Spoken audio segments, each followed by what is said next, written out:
Halo semuanya, selamat datang kembali di channel Wajeng Septin. Baik, di video kali ini aku mau bahas tentang kisi-kisi PPPK untuk JF Guru. Oke, buat teman-teman yang mau melihatnya, aku sediain folder khusus di Google Drive. Nanti akan aku sematkan di bagian komentar. Itu ada untuk kisi-kisinya dan juga Kepmenpan RB. Untuk guru itu sesuai dengan Kepmenpan RB nomor 348. Jadi bisa dilihat secara langsung ya. Yang mana kisi-kisi itu juga diambil dari Kepmenpan RB nomor 348. Oke, langsung aja ke kisi-kisi dan contoh soalnya. Oke, di sini untuk PPPK JF Guru itu menggunakan CAT ya. Jadi semua tes ini menggunakan komputer. Termasuk nanti yang wawancara itu soalnya akan ditampilkan di komputer gitu. Kemudian untuk tesnya yang akan diujikan itu ada 4, yaitu kompetensi teknis, kompetensi manajerial, sosiokultural, dan juga wawancara, yang mana untuk cakupan materinya tentu saja berbeda. Nah, untuk kompetensi teknis, ini materinya berkaitan dengan bidang teknis masing-masing jabatan. Untuk guru itu SJT ya. Apa sih SJT itu? SJT itu masuk dalam kategori soal teknis di mana mendalami pada bidang yang diampu oleh guru. Soal SJT ini membahas mengenai bagaimana perilaku seorang guru dan tindakan yang dilakukan di suatu kelas. Nanti ada kasus-kasusnya. Kemudian pilih opsi yang paling baik gitu ya. Next, untuk jumlah soalnya secara keseluruhan itu ada 140, yang mana untuk seleksi kompetensi ini 90 butir soal dan waktunya itu 120 menit. Sementara untuk yang teman-teman disabilitas itu 150 menit.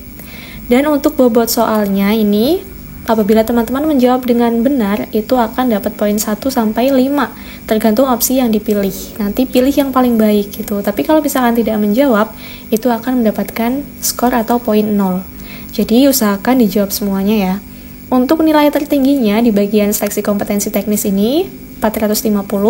Untuk teman-teman yang sudah memiliki sertifikat pendidik dari PPG, itu akan mendapatkan afirmasi nilai 100% tertinggi di teknis ini.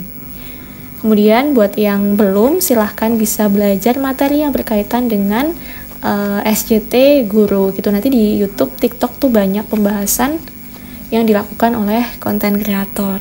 Jadi untuk memilih jawabannya adalah pilih jawaban yang terbaik sesuai dengan pernyataan atau pertanyaan di soal. Karena nanti biasanya opsi-opsinya itu mengecoh.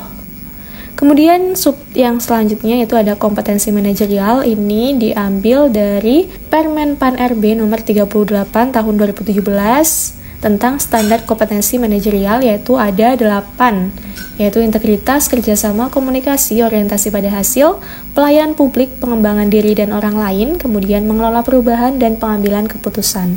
Ini teman-teman harus paham pengertian dan perbedaan dari standar kompetensi manajerial ini, karena nanti bisa saja soalnya dibuat dengan opsi yang mengecoh. Jadi harus paham dengan apa yang dimaksud dalam soal dan pilih jawaban yang terbaik.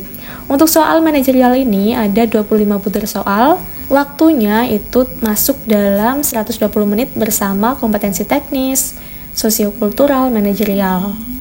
Kemudian untuk bobot soalnya itu benar bernilai 1-4, tidak menjawab bernilai 0, dan nilai tertingginya itu 180 nanti bersama sosiokultural juga.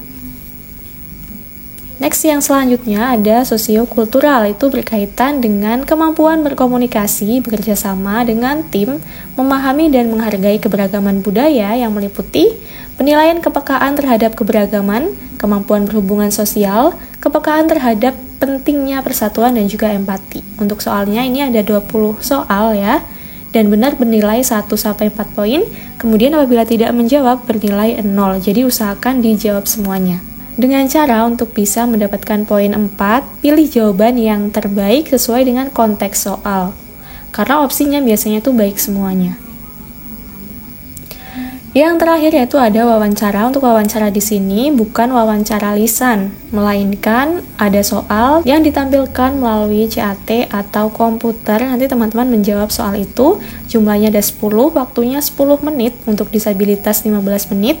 Dan skornya itu nanti yang benar bernilai 1-4 tergantung jawaban yang dipilih.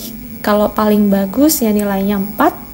Kemudian kalau tidak menjawab barulah nilainya 0. Apabila bisa menjawab dengan poin tertinggi, maka bisa mengumpulkan 40 poin di wawancara ini. Oke, sekian informasi yang dapat aku sampaikan di video kali ini. Semoga bermanfaat dan sampai jumpa di videoku yang selanjutnya.